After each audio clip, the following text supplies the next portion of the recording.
नमस्कार, मैं हूं मोंटी सिंह। आप देख रहे हैं आवाम दूत न्यूज़।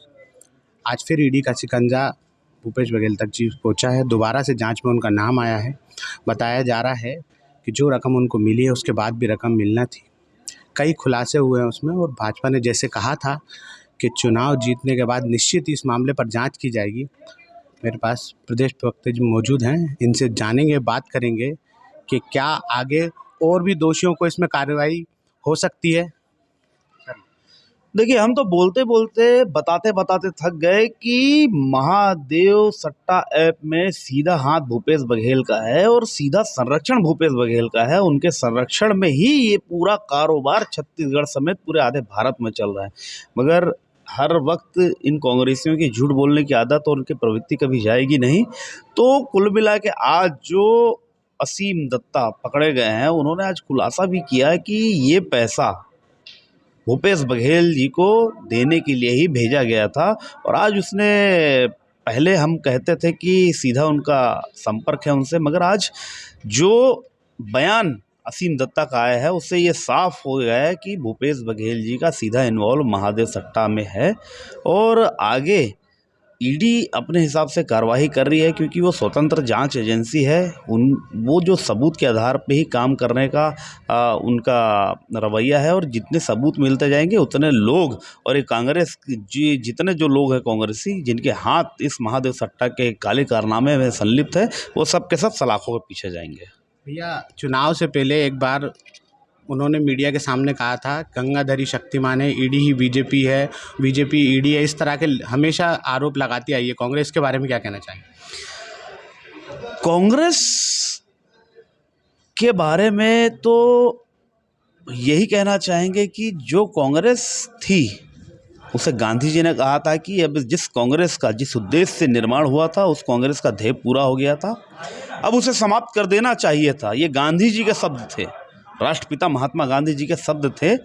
मगर कुछ स्वार्थी लोगों ने अपने स्वार्थ के लिए उस कांग्रेस को आज तक जिंदा रखा है, और उसी के नाम की रोटी सेक रहे हैं, उसी के नाम की रोटी पका रहे हैं, उसी के नाम की रोटी खा रहे हैं। तो मुझे तो ऐसा लगता है इस कांग्रेस नामक संस्था को जड़ से समाप्ति कर देना चाहिए। वैसे भारत की जनता का विश्वास भी कांग्रेस से उठ चुका है। आने वाले इस चुनाव में 2024 के चुनाव में कांग्रेस जो है साफ हो जाएगी। और भी लोग, जो लोग इसमें शामिल है, भूपेश बघेल जी एक बड़ा नाम है, उसके अलावा और जो लोग शामिल है, क्या उन लोगों पर भी कड़ी कार्रवाई की जाएगी? देखिए, जितने लोगों का हाथ जो इस महादेव सट्टा में है, जो यहाँ छत्तीसगढ़ प्रदेश के लाखों जनता के जिन्होंने पैसे हड़पे हैं, पैसे की डकैती उनके जेबों से की है, उन पैसों के पाई पाई का हिसाब इनके जेल जाने से ही पूरा होगा। धन्यवाद। हमारे साथ मौजूद हैं सांसद संतोष पांडे जी, आइए जानते हैं उनसे। बिल्कुल, इसमें बहुत से अफसर भी शामिल है, और वो तो फैमिली की भी बात आ रही है।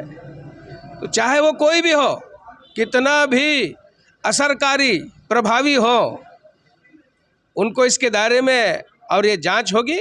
और अभी जो एक खुलासा ईडी ने किया है, चार्जशीट में जो नाम आए हैं, ये तो किसने धोखा दिया छत्तीसगढ़ को, आज पूरा प्रदेश देख रहा है। लगातार कहा जाता है, जब भी इस तरह के आरोप लगते हैं तो उनका वो ये कहते हैं कि ईडी की जो जांच है वो सिर्फ और सिर्फ बीजेपी के द्वारा करी जाएगी। देखिए भाई, आपके समय भी तो सब चीज़ें थी, ईडी भी था, सीबीआई भी थी, आपने क्या किया है? तो कुल मिला करके आप जो है अपने आप को पाक साफ साबित करो। ये कोल में जो है अंदर क्यों है, अभी तक तो एक आपने अपने आप को साफ नहीं कर पाया। तो ये जो है केवल कहने की बात है। हर अपराधी वही कहता है, जेल जाने तक कहता है, प्रेस के सामने कहता है, हाथ हिला के कहता है मैं निरपराधी हूँ। ज़्यादा दिन नहीं है, वह स्थिति आने वाली। उनका कहना था कि हमने भी काफ़ी कार्रवाई उसके लिए की थी, हम भी रोकना चाह रहे थे उस चीज़ को, पर हमारे कार्यकाल में रोकने नहीं दिया। आपने कहाँ कहाँ रोका? क्या कोल में रोका, क्या गोबर में रोका, क्या दारू में रोका? आपने किस में रोका ये तो बता दो। कहीं नहीं रुका। केवल 5 साल तक सिख से लेकर के पैर तक केवल भ्रष्टाचार भ्रष्टाचार भ्रष्टाचार। आगे जाकर उस पर कार्रवाई और होगी और सख्त हो सकती है। इस तरह की कार्रवाई किस तरह से कांग्रेस की छवि को खराब करती है, कांग्रेस की छवि पर कितना असर पड़ेगा, देखना अहम हो जाएगा। मैं मोंटी सिंह, कैमरामैन राजीव रंजन के साथ।